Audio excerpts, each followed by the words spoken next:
Fakta bahwa kejaksaan tidak mengeksekusi hukuman Sylvester Matutina yang status hukum kasusnya telah inkrah, menunjukkan adanya sebuah skandal hukum yang seharusnya wajib diusut tuntas dan dijelaskan ke publik. Tanpa harus menjadi seorang praktisi hukum pun, logika kita pasti bisa merasakan bahwa peristiwa ini bukanlah sebuah peristiwa biasa, sebuah kelalaian semata, apalagi hanya kelalaian jaksa penuntut umum saja. Lebih dari itu, tak mungkin juga rasanya jika peristiwa seperti itu bisa terjadi tanpa adanya campur tangan pihak-pihak tertentu. Pihak yang bisa mengatur dan memungkinkan semua itu terjadi. Pihak tersebut tentunya pihak yang punya kekuatan dan kekuasaan yang tentunya harus besar.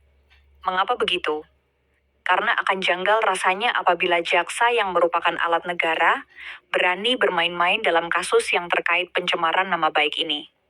Kasus ini bukanlah kasus biasa, di mana korban yang merasa nama baiknya tercemar adalah Jusuf Kalla, yang ketika kasus ini mulai bergulir, masih menjabat sebagai wakil presiden.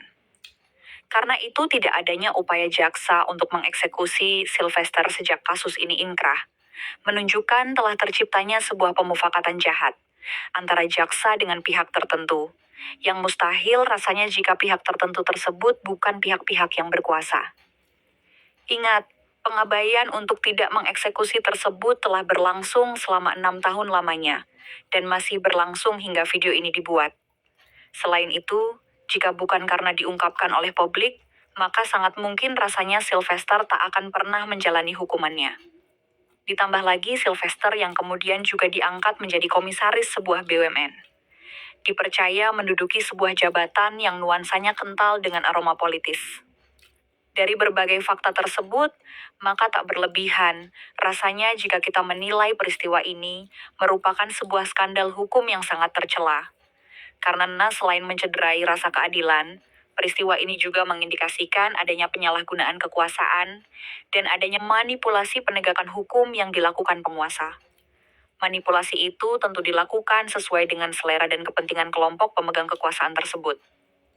Hal itu tentu sangat bertentangan dengan peraturan dan undang-undang yang berlaku. Termasuk juga sangat mencederai rasa keadilan masyarakat.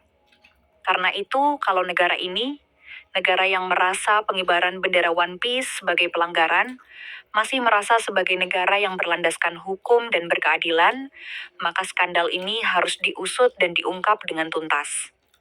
Termasuk meminta pertanggungjawaban pihak-pihak yang terlibat, termasuk juga aktor-aktor intelektualnya. Dan itu harus dilakukan dengan tuntas tanpa pandang bulu, termasuk meski itu harus bersentuhan dengan orang-orang yang sedang berkuasa ataupun pernah berkuasa. Dan perlu diingat ini bukan satu-satunya dugaan manipulasi hukum yang dilakukan oleh penguasa ataupun mantan penguasa.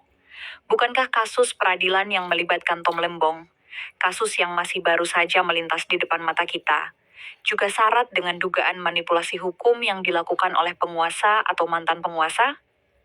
Karena itu kalau pengusutan skandal hukum itu tidak juga dilakukan, maka lebih baik negara ini dibubarkan saja, atau masyarakat berjuang untuk membubarkannya. Toh presiden kita saat ini pernah memprediksi, Indonesia akan bubar jika kondisinya masih seperti di bawah pemerintahan presiden yang lama. Daripada harus menunggu beberapa tahun lagi, bukankah lebih baik jika lebih cepat dilakukan? Tujuannya agar kita tidak terus-menerus melestarikan dan mewariskan kezaliman ini.